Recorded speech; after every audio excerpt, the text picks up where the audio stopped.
The Nuggets practiced and said some of the right things. There's going to be a game on Jeez, we got to Thursday. pick it up. We got to pick it up. Come on. All right, let's pick it up. Here we go. This is Locked On Nuggets.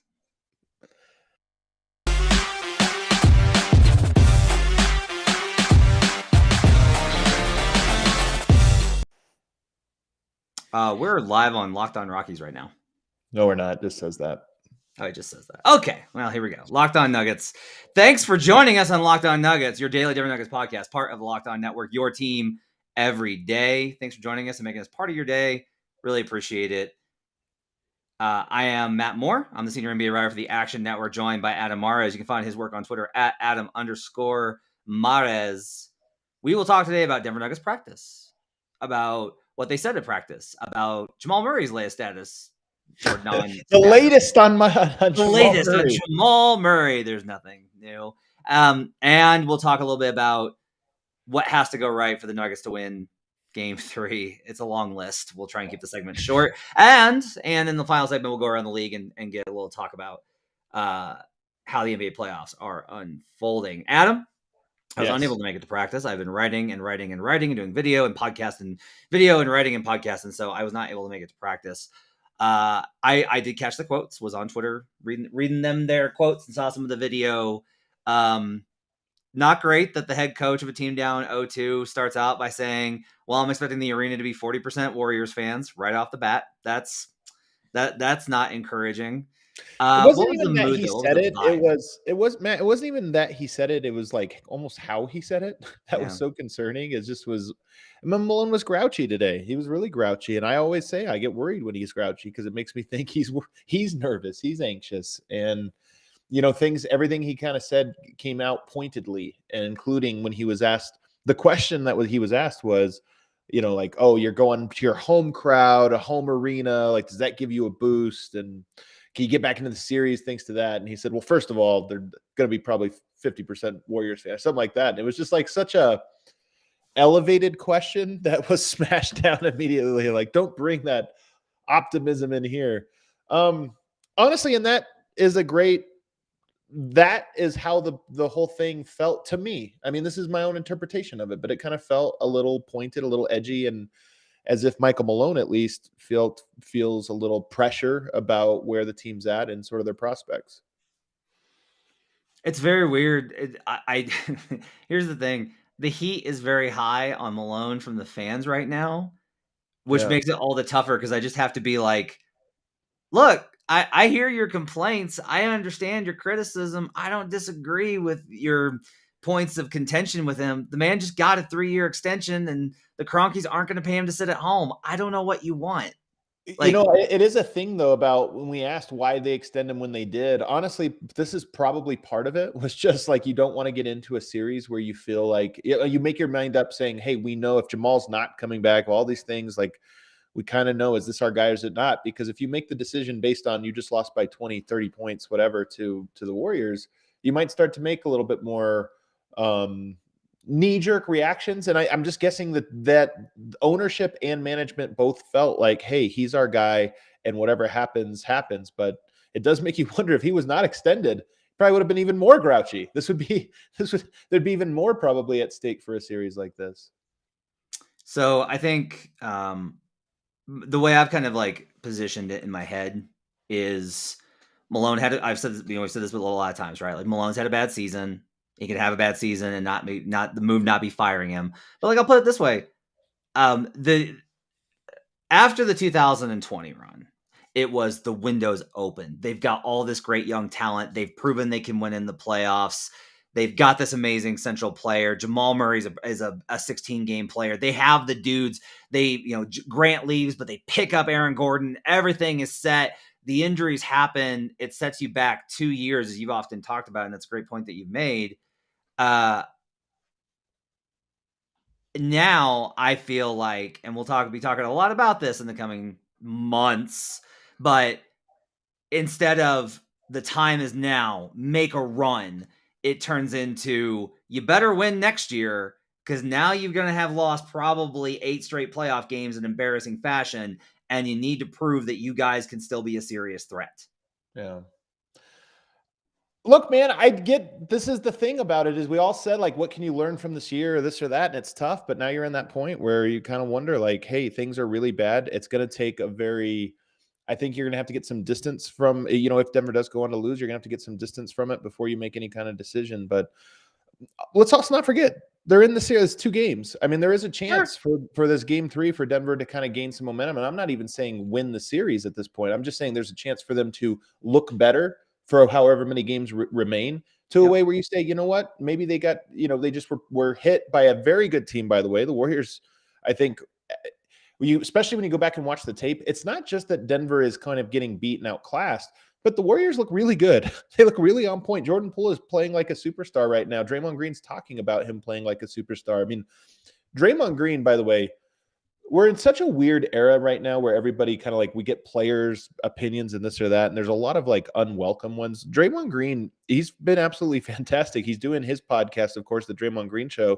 and he's providing insights into this series, into his teammates, and into what's going on here. And I think those are very valuable insights. And by the way, I see some people, even in the comments today, but I've seen people, even analysts, although I don't think these are good faith comments, but I've seen some analysts say, can anyone name one adjustment that Michael Malone has made? First of all, the game is easy for people to sort of figure out. Like if you put the work in, you can learn more about the game and educate yourself. If you're asking, like, if you genuinely think a coach said, hey, game plan from game 1, let's copy it from game 2, like, come on, argue in good faith and put the work in to kind of learn. Draymond Green went into some depth about what exactly those adjustments have been from Michael Malone and why they present challenges and why the Warriors have been able to overcome them. And I thought it was really great stuff.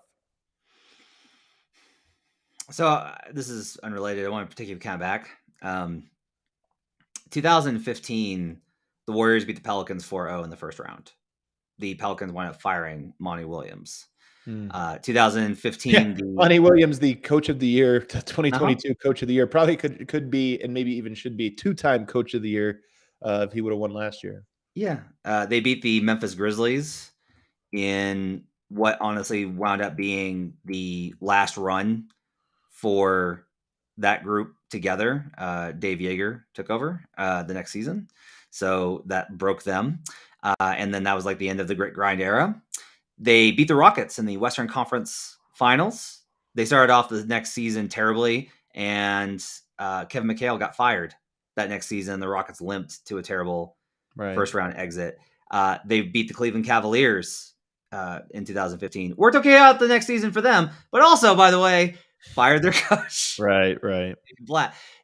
It's less about the coaches thing and more about is if you go back through, like, the Warriors have broken so many teams. Yeah. Like, if you go back through 2015, 16, 17, 18, and the teams that lost to the Warriors in the way that they did, like, the number of times that teams did not recover from losing to the Warriors or that there was massive changes afterwards is pretty stunning. This is what they do.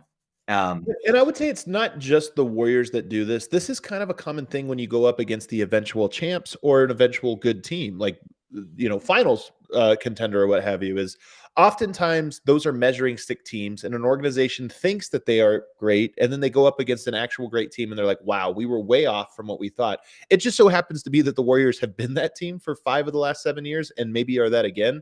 But I'm guessing if you did this against LeBron James's Cavs or Heat or this, like, you probably run into this quite a bit where teams were like, hey, we think we can contend. Oh, we lost in 5. We were wrong. We have to make drastic changes. The difference for Denver is obviously they are missing key pieces, and this isn't the final form. Let's take a break. We'll come back and we're going to ask this question. If we tell you, we come back from the future and we tell you the Nuggets won Game 3, what do we think happened? We'll answer that question next on Locked On Nuggets. But first, I want to tell you about Shady Rays. Shady Rays is an independent sunglasses company that gives you the features of $200 sunglasses for a fraction of the price. That means polarized lenses, well-constructed durable frames, and premium high-end finishes. Also, something you won't find anywhere else is Shady Rays' insane protection program. Shady Rays includes lost and broken protection on every pair. They'll send you a brand new pair if you lose them, no matter what happened. Give them a try, and if you don't love them, you'll pay nothing. It's as simple as that. Plus, 10 meals are donated to fight hunger in America when you shop with Shady Rays. Exclusively for our listeners, head to shadyrays.com and use code LOCKEDON, LOCKEDON, to get 50% off 2 or more pairs of polarized sunglasses. That's code LOCKEDON for their best deal of the season. 50% off 2 or more pairs of Shady Rays sunglasses, backed by over 150,000 verified 5-star reviews. We're also brought to you today by Effortless Rehab, as I pull up the ad, because that's a thing that I have to have available. Professionalism is my name. It's no accident that for 23 years, Utah Jazz players had half the number of injuries as other teams' players. Hall of Famers John Stockton and Karl Malone remain the 2 least injured players over the last 40 years. That's true. Like, they just they never got hurt. They never missed time. It was incredible. At age 39, Malone was still averaging 20 points in 36 minutes a game, playing in 81 games. So what did the Jazz do that no other NBA team has done? They employed a doctor who uses a method called AMIT. Now you can join Broncos linebacker Bill Romanowski, Olympians like Peekaboo Street, PGA, and other top athletes, because AMIT Effortless Rehab is available in Denver, and you can try it out for an incredibly low intro price. There are about 20 muscles that support each joint. What's the joint that gives you the most trouble, Adam? Oh, it's my quadricep tendon that I tore. So it's like my knee joint, I guess. I don't know what medical term here. Well, if you've got current pain or have ever been injured, like with a quadricep tear, 30% or more of the muscles in that area are likely to be shut off or inhibited, is the technical term. AMIT Effortless Rehab reboots those muscles, turns them back on again immediately and without difficult workouts.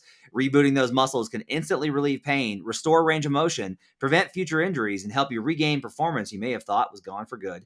What's your worst joint? Dr. Robert Weisfeld will reboot the muscles in that joint for an introductory price of just $35. You'll be amazed at how fast your body can change. Go to effortlessrehab.com/appointments to make an appointment online, or call 303-300-3933. 303-300-3933. AMIT Effortless Rehab, your fastest recovery ever. Don't forget, Dr. Robert Weisfeld, Locked On Nuggets listener, Denver Nuggets fan, local. You know, that's my big thing, local. So Effortless Rehab, check it out.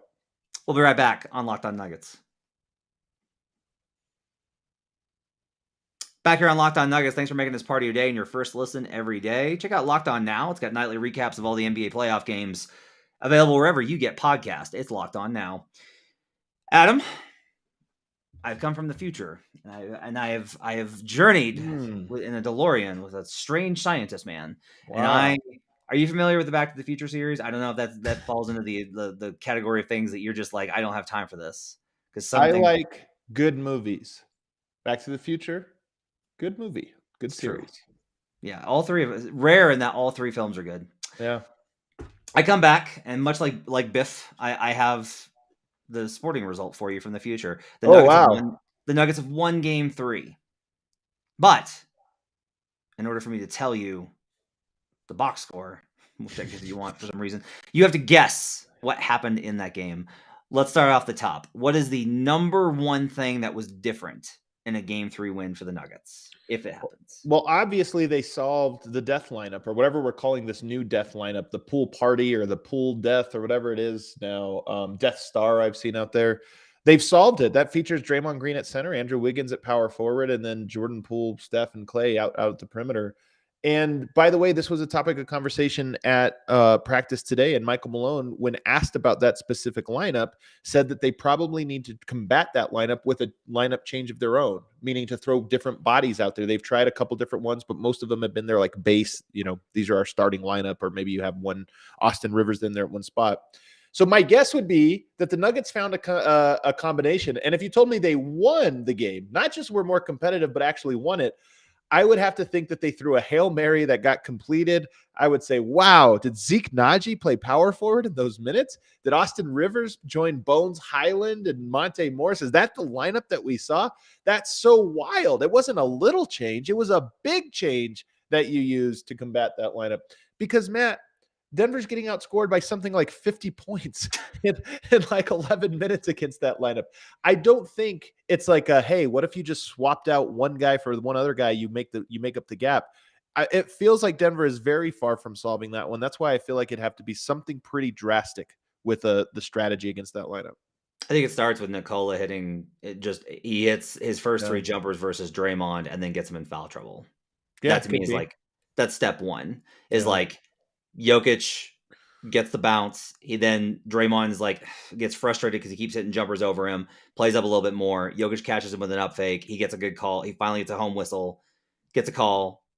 Draymond commits a charge. Like Austin comes in and takes a charge, and all of a sudden it's 3 fouls on Draymond in either the first quarter or early second. And now it's like, okay, now you got to keep him out of foul trouble. Draymond winds up fouling out of the game. They're able to counter the Kevon Looney minutes. The guys are hitting open threes because it's home cooking.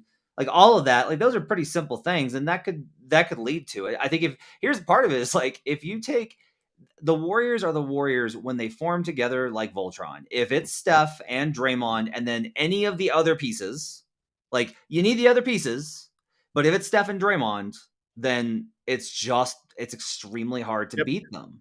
Yep. But if you can negate one side or the other, and in this case it's going to have to be Draymond, then all of a sudden they're just not the same team. They're just not. The Nuggets versus the Warriors without Draymond they probably have a better chance. I know this is sacrilegious. They probably have a better chance than the Warriors if they played the Warriors without Curry. Just because you still have Poole, you still have like right now, Jokic can't dominate or has not. I shouldn't say can't, has yet to dominate in the way that we expect he should against this team because Draymond is that good. If you took him away, I think Jokic is going to have 40 points every night and everything else opens up. If you took away Curry, you still got Jordan Poole. You still got Klay Thompson. You still got guys that are going to be scoring a bunch of points. So it's also why I was worried about the series, especially as I got into the tape and into the numbers, was that Warriors, I think it was 29-12 when they had both of those guys. And that was, forget everybody else if they were healthy or not. When they had those guys, they played like the best team in basketball. So you're absolutely right that they have to crack that. And I kid when I say the first thing is that they made an adjustment. I just wanted to get to that talking point. The first thing I would think is, oh, Jokic solved Draymond in some capacity, or at least ran very hot against him, or fouled him out to what you're talking about. One of those three things. Either he just gets hot and hits lucky shots, either he solves them and gets easy shots against him, or he draws fouls and he's not on the court when Jokic is.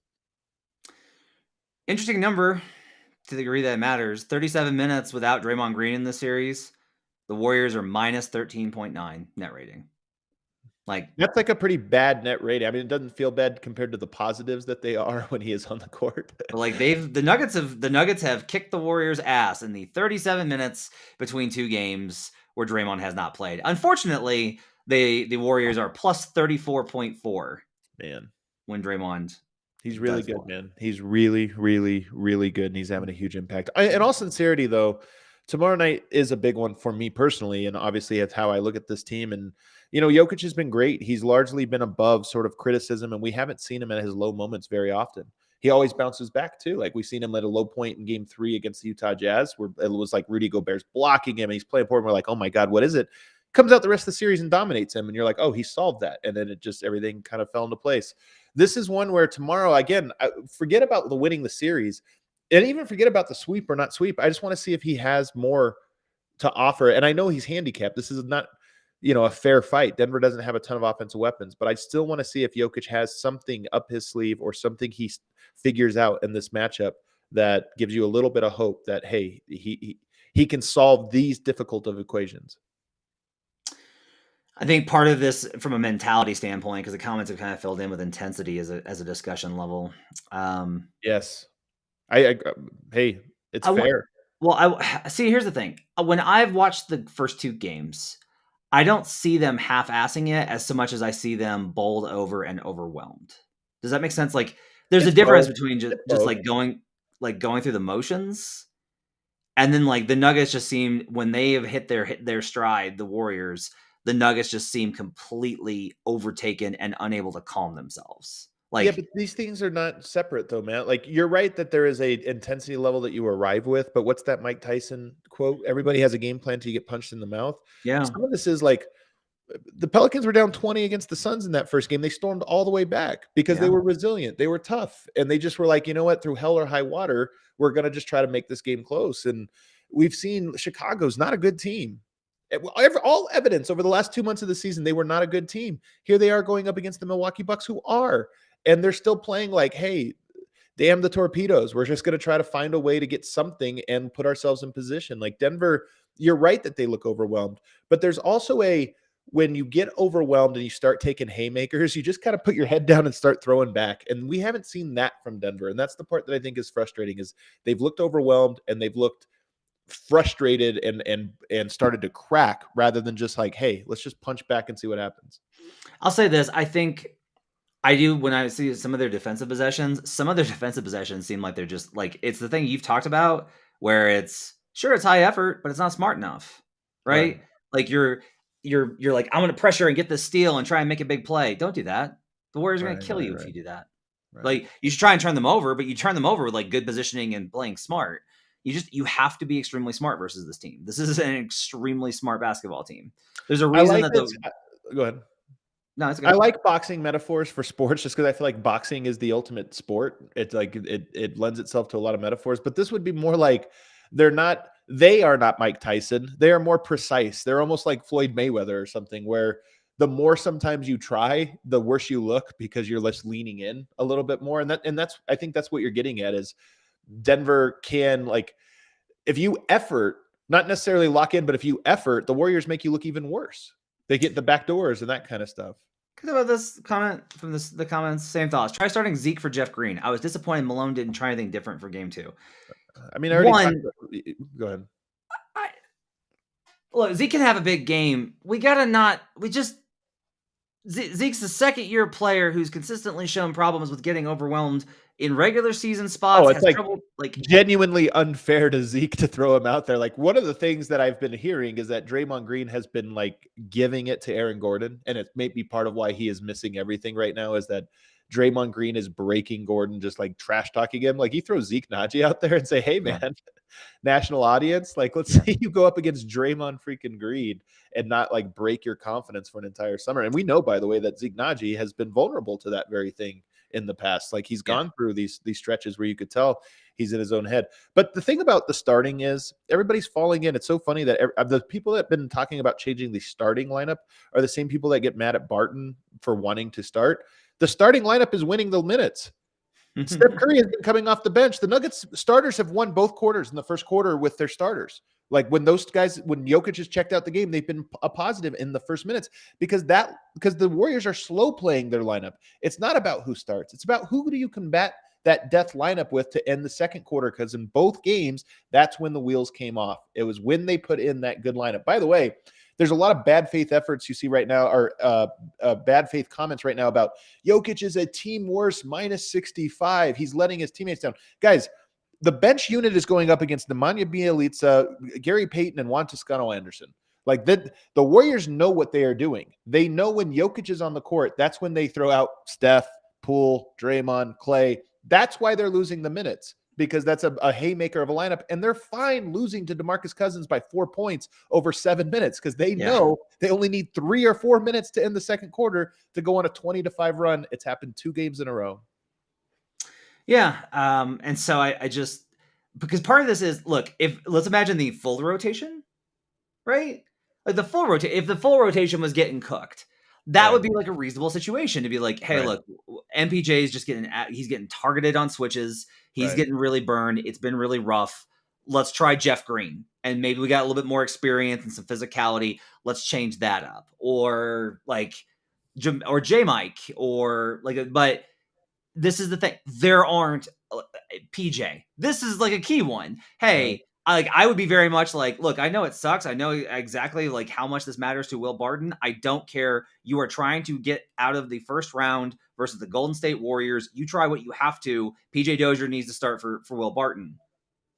It's not an option. Right. There's no option.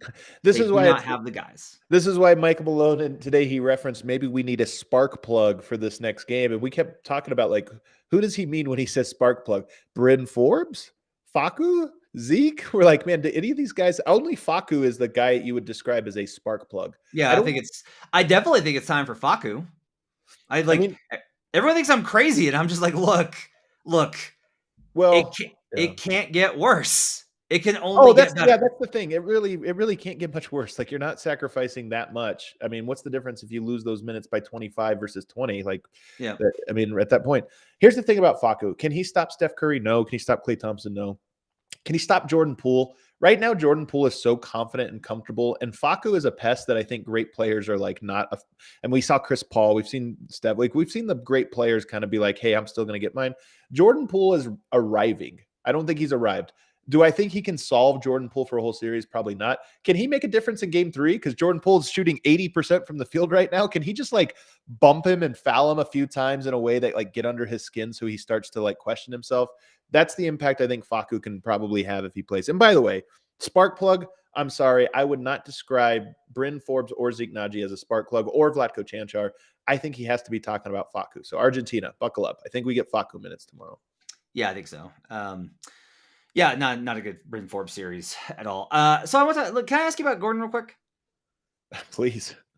Yeah, well, he was referenced a lot today, by the way. Yeah, he was referenced. I know, and it's been bad. He was really good in the Portland series. Like he was really good in that series. Yes. I'm trying to think, man. Like I don't remember him being bad. He did really good stuff on Dame. He did really like. Yeah, he switched out of Dame for a couple of he had some moments. Okay. No, I'm serious. Like he had some moments. I'm not. Well, I'm saying like I don't remember. There's not like I'll be like, oh man, you remember that play or you remember that game, the Aaron Gordon game. But I do remember him guarding Dame for a while and having an impact. Dame had a career high in that series, but I remember him having an impact. Yeah, well, he had that career high, and then Gordon switched on him, and that was the whole thing. Was like no, he was killing him. He was killing him. He was killing him. Career high. What? He averaged a career high in the series. No, I know, but that game where he was killing him, Malone finally goes to Gordon, shut him down, and they won. That was the. But anyway, I know, but I don't think it lasted. If I recall in the series, they did that, and then it was sort of a magic bullet for a game. But then he got going, and honestly, that's fine. That's what Facu. That's what I'm saying. Facu might be for a Jordan Poole. It might be a magic bullet that helps you win game 3.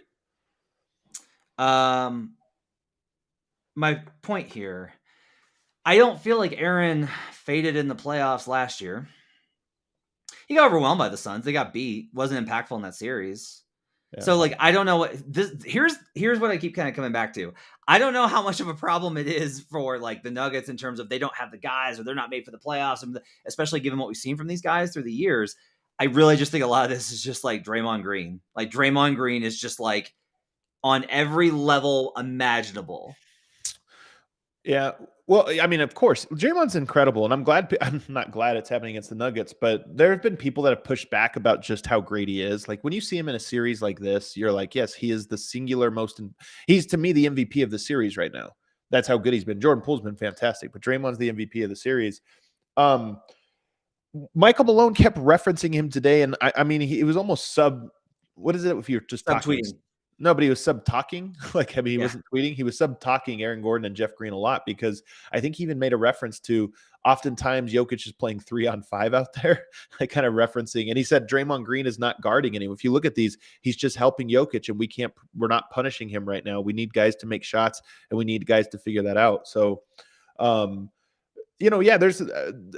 there's no question that Aaron Gordon is sort of in the spotlight right now, not just locally, but he's taking a lot of heat right now. And I think that the Warriors' game plan is we bet you can't make nearly enough shots to beat us if we just pretend you're the worst player on the court. And they might, by the way, be telling him that while he's on the court as well. I guess my question here is like, does this series change your mind about Gordon's fit as the guy after they gave him $100 million?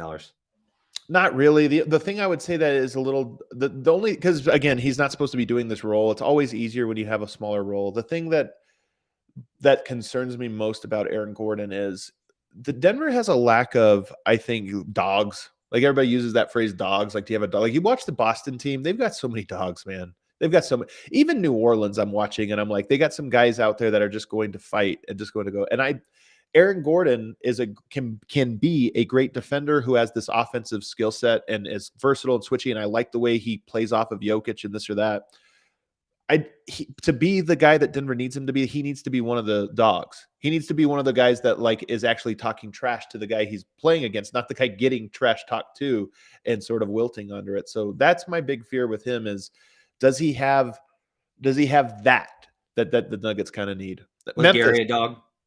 I don't know. Like Gary was technically more locked in, I think, than Aaron Gordon was, so it made up for it. But I don't know if Gary was a dog. I mean, here's the thing. Let's go through the list. Do you? You think Gary was a dog? I think Gary was a dog. You ever see Gary Harris talk trash to somebody or like intimidate somebody?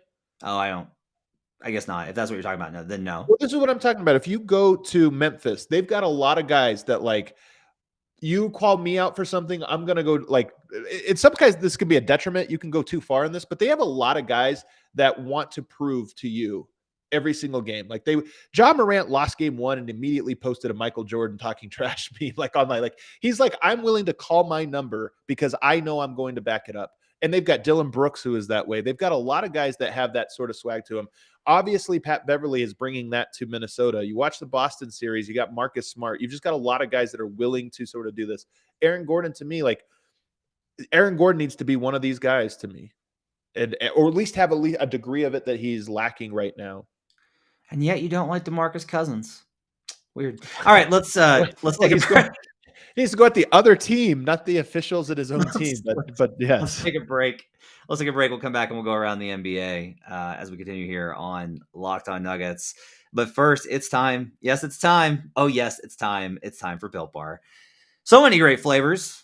Mint brownie, that's an amazing one. Coconut almond, white chocolate cookies and cream, raspberry, that's my favorite. So many. They're all covered in 100% real chocolate, but they've all got 17 grams of protein or more. 130 calories, just 130 calories, 4 grams of sugar, and 4 net carbs. And that's before we start talking about the puffs, which are protein-infused marshmallow covered in 100% chocolate. Throughout those candy bars, replace them with a Built Bar. You're not going to regret it.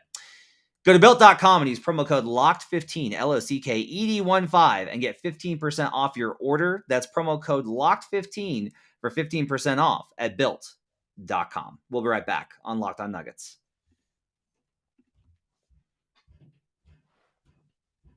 Final segment here on Locked On Nuggets. Thanks for joining us and making us part of your day. Make sure you check out Locked On NBA. I'm on Tuesdays and Adam's on Fridays, and you should check it out every day because all the hosts are great. They're good people. They've got lots of great thoughts and conversations on the NBA, big picture thoughts like the ones that we're going to have now, because we're going to talk about what's going on around the NBA. Do you want to do the NBA playoffs? Do you want to do East or you want to do West? Let's start. Why don't we do West? Okay. Here. So in the 1A, all of a sudden, you mentioned those pesky Pelicans with some dogs. They get the win in game 2. Devin Booker suffers a strained hamstring. Gonna miss at least the next 2 games.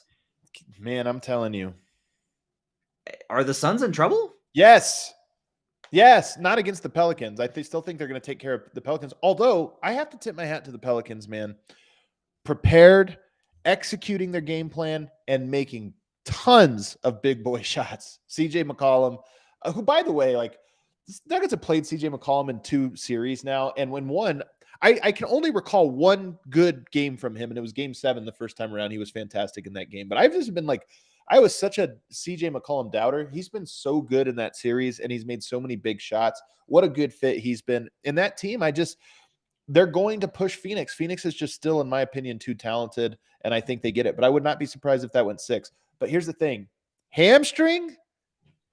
Yeah. That's not the injury where it's like you go from bad to good. That's an injury where you go from it hurts to it will be good several months from now. Where is the cutoff where you're just going to endure playing through it? So to me, I don't root for this by any means. Like, I never want a player to get hurt. And I know as a Nuggets fan, when you're a team that is trying to win a title like this and you've had this drought for so long, this is your opportunity. Like, I can only imagine how they feel. But I'm sorry, Devin Booker, if that injury is even mildly, like extends into a week or 2, that team has just lost their title odds by a huge margin. It's weird because I gotta tell you, I don't love Ingram's game. I've never liked it. And he was great. He was so good. And not just the shots though. It was also like he made great reads. I agree. Like he made great passes. He doesn't always do that though. He is playing some of his best basketball right now. Yeah. And look, I just rewatched it today when I was on the treadmill. CJ got up a little bit under dude's shirts. Like CJ McCollum playing a little bit of defense.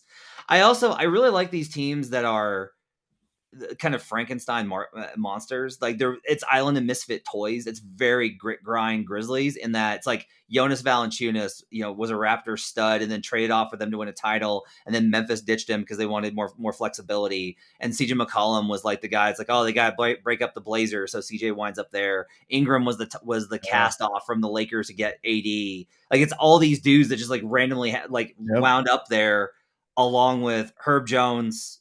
Yep. And Jose Alvarado. Yep. And like Willie Green has done an awesome job on the back half of the season. So I think the Suns also screwed around a lot defensively in that game. Like I'm watching their schemes and just like they thought a lot of it when I watched game 2 is I watched them running stuff defensively where I was like, you thought you could just get away with this. Yeah, they did. Like you thought you really were like, we don't have to take this team seriously. Well, they were up 20 in the second quarter of game 1. Like honestly, it looked like it. If you just watch the first 15 minutes of that series, you're like, wow, 4 games, none of them are going to be close. But that's why I say you contrast that to Denver right now, and you just look at it. I know it's different circumstances, but the Pelicans extremely connected, resilient, and punching back, and it worked in game 2. Like they caught a break with an injury, and they made a bunch of shots. I'm so confused how the Nuggets went from the mentally toughest team in the NBA to this. They might have lost their most mentally tough player, though, Matt. Torrey Craig?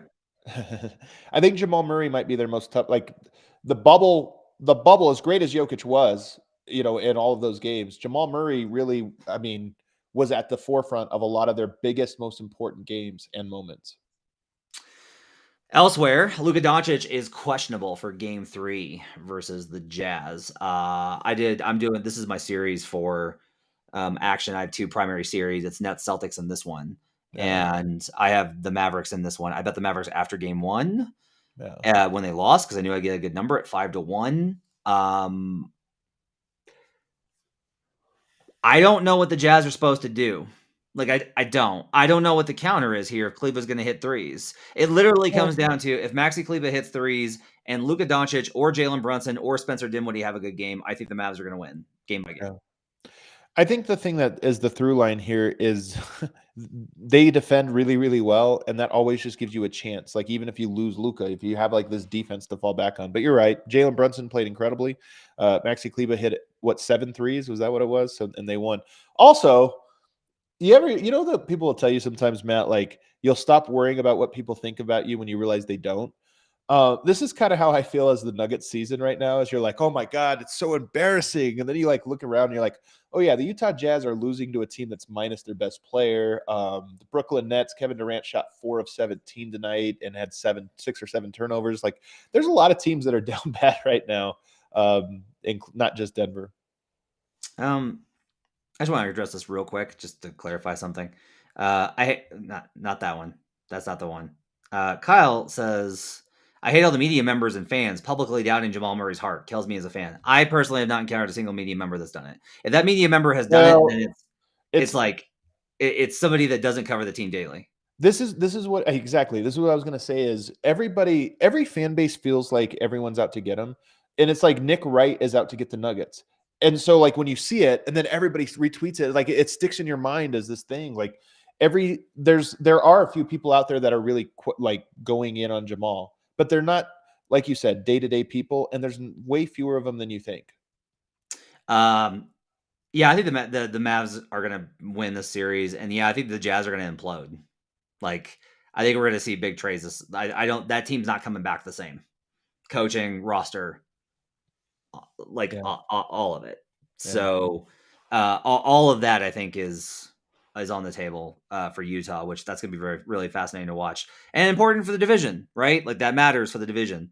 Memphis and Minnesota tied 1-1. I am doing a deep dive on this one right now. Some interesting stuff because everyone's like, oh, if you look at the shot quality, then Memphis should have won both of these games by 30.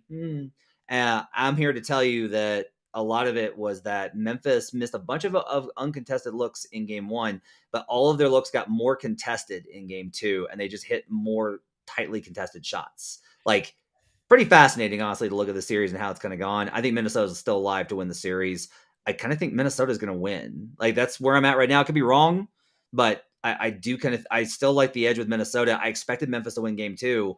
I think they're a little you talked about them being dogs. I think they're a little overconfident, and they don't realize how much of game 2 was just like the Wolves had a bad start. There was a lot of whistles, and the Wolves knew like, all right, we got the split. I think Minnesota's in a good spot. I agree. Here. Well, that last part, because what's your number one betting rule? Who's the more desperate team, especially if they're even? And like these two teams are even to me. They're pretty even.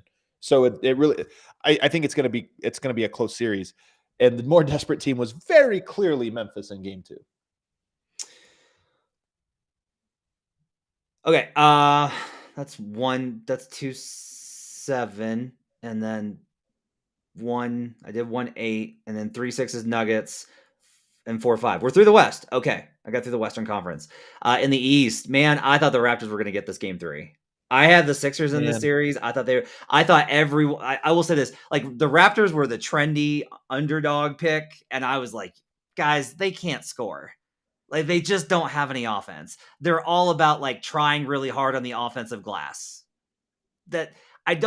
I'm sorry. The Raptors were a little bit try hard, and you see it tonight. Embiid with the game winner, monster game.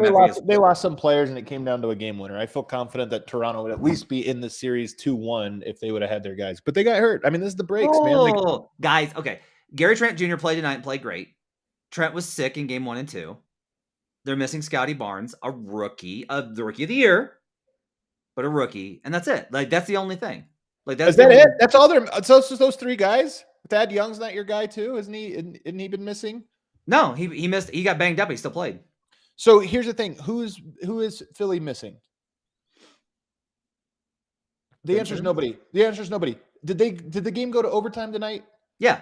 Did it end on a buzzer beater or close to a buzzer beater? And you're telling me this doesn't matter? These margins don't matter? You just don't want to admit it, Matt. This could have been a good series. When they lose guys like that, it was that close of a series that now it's here. It's a 4-5. I guess here's my thing. They dominated themselves fully in the first 2 games. And the first one with Barnes, by the way, they were still up big in that one. And then in game 3, it's like you got the whistle. Embiid had a bad first half. Harden still had a bad game. They got turnovers and offensive rebounds. And that's why I bet on the Raptors. I was like, oh, the Raptors are going to win game 3. I want to be right about this one. Move on to the next one. They lost their guy. I mean, this series, everybody knew the series was over once they lost these guys. Move on to the next one. Boston Celtics tie up the series versus the Brooklyn Nets. No, they what? Sorry, the Boston Celtics take a 2-0 lead versus the Brooklyn Nets. Thank you. Sorry, the Boston Celtics take a 2-0 lead versus the Brooklyn Nets. What do you think about this one? I'm blown away at how good Boston is defensively. I'm blown away at how tough they've been. And I'm blown away at how much it has had an impact on Kevin Durant. Golden State and Boston were number 1 and number 2 defenses. And that matches eye test and the analytics on this one. Like they are just, even Phoenix is a really good defense. But the intensity and the way these guys are on a string defensively for Boston and for Golden State is incredible. And I'm watching Kevin Durant, who I'm telling you, I've never seen him struggle like this for 2 games. I don't think I have. And he was so flustered today in that second half that I couldn't believe what I was watching. I can't believe I'm saying this, Matt. The final 5 minutes, I had no confidence in him scoring. And he didn't. And I had no it wasn't like one of those ones where it's like, hey, but it's fourth quarter, it's KD. He could just pull up and hit a shot. Like they were so into him that he couldn't do anything. Also, they play a really dumb style of basketball that might be catching up to him. In the 3-6 matchup, the Chicago Bulls, after nearly winning game 1, they win game 2. Chris Middleton suffers an MCL sprain. What do you think about that one? It's crazy, man. Like the MCL sprain is obviously huge. That news just came out right before we started going live. That's a crushing blow to Milwaukee. That's a crushing blow to them. Like MCL sprains, he probably missed. I know that you can come back from those, but isn't that usually like still like 4 to 6 weeks? Do you know? Yeah, something like that. So they might be sunk. I mean, they really might be sunk. I mean, that would be a tear. If it's an MCL tear, it's gonna be 4 to 6. Like that's. But even if you're just hobbled, like that just changes things. Like the margins are so thin. Like I'm just and they traded all their wings. They got rid of Rodney Hood and they got rid of Dante DiVincenzo to bring in Ibaka. Right. And like at the time, I was like, oh, I don't know about this. And that was a survive until you get Brooke back move, and they kind of had to do it. The NBA is so hard. People don't. I think fans. I understand it because like you want to win and you want your organization all like dialed all the way up, trying to go for it. But it's just so hard. This league is so hard, man. You have to make so many compromising decisions, and if it breaks away from your favor, you just look so bad. I'm sad. They've looked bad even with him, to be honest. Like tonight, they lost. Chicago has really impressed me. Another team, by the way, that was like had no business competing with Milwaukee, in my opinion, and they have looked so good in this series. So, I'm impressed with them. Alex Caruso is on like a Draymond Green type level of impact right now. Honestly, how many guards are better than him defensively? How many guards would you take over him defensively? Let's say ones or twos, not like big wings. The question of Tybalt, I think, is really interesting. He's kind of a wing, though, isn't he? I think he's a guard. I mean, yeah, he's kind of in between. Yeah. Yeah, he's only 6'5". You're right, 6'5". Drew, Marcus. I was trying to think. I was like, he might be like a top 5, maybe top 3 or 4 guard. I was trying to think of names too, and those were the 2 that I came up with. That's crazy. And by the way, he can like pass and cut and play flow offense too. He knows what to do. I'll say 1 and then 1-8. The Miami Heat lead 2-0. That series is closer than it looks like. Jimmy Butler had himself. I mean, I feel like Jimmy Butler's good for a few of these every playoff run, where it's just like I mean, to me, he's not a scorer. He had 47. Is that what he had? And he just couldn't miss down the stretch. Like he's just good for a couple of these, I feel. What's your big takeaway from the playoffs? Because there's a lot of comments in here about like how defense matters. I mean, that's definitely a big part. I mean, here's my takeaway is there's just so many good teams, man. There's just so many good teams. It's almost disheartening. I mean, you watch a New Orleans team that I do not think is good. And we just were talking about this the other day when we were saying who's going to be, next year, how tough it's going to be. We don't even talk about New Orleans. But then you watch them battle without Zion, and you're like, this is a team that's a hard out. They're a hard out right now for Phoenix. So that's just my takeaway is how good these teams are, how many tough shot makers there are, how many good coaches there are. It's just the league is really, really good right now. What's your takeaway? Let's wrap it up for Locked On Nuggets. Thanks. What's your takeaway? From the playoffs? I think my big takeaway is that versatility two-way is still really important. We haven't seen a lot of series where a team it has been mostly defense. Like you're not seeing a lot of teams where it's like, oh, they just can't score with them. Like that's been rare. So I think it's interesting to look at kind of these options. I think it's still wide open. I hate that it feels like, man, we're just like ducking, like these injuries could wind up deciding things. And I hate that, but that's honestly how it always is. Like this is just, it's always a war of attrition and you have to be fortunate enough to get through. We'll see kind of what happens. I'm kind of interested to see. I will say things look very one way right now. We'll see where they look like in a week. Cause oftentimes series are long and these stories are longer tales than we think that they are halfway through. I'll be interested to see what surprises we have because I just don't think that's going to be all chalk all the time. But maybe that's the story this year is chalk through the first round, and that'll be interesting to see. If you think we're only 2 games into series right now, and Booker, Middleton, and then obviously the guys in Toronto have all like been injured in a way that could impact the series, like that's pretty bad luck, man. That's kind of a lot of good players for 2 games. We haven't even gone to the lower seeds home arena yet. Yeah. All right, let's go wrap it up for Locked On Nuggets. Thanks for joining us and making us part of your day. Have yourselves a great week. We'll be back on Friday at 10 a.m. is the next show. We're going to recap Game 3. It's a late game tomorrow night, so no show tomorrow night. We'll be on Friday, 10 a.m. is when you can catch us next. We'll talk to you guys again then. For Adam Mares, I'm Matt Moore. We'll see you guys.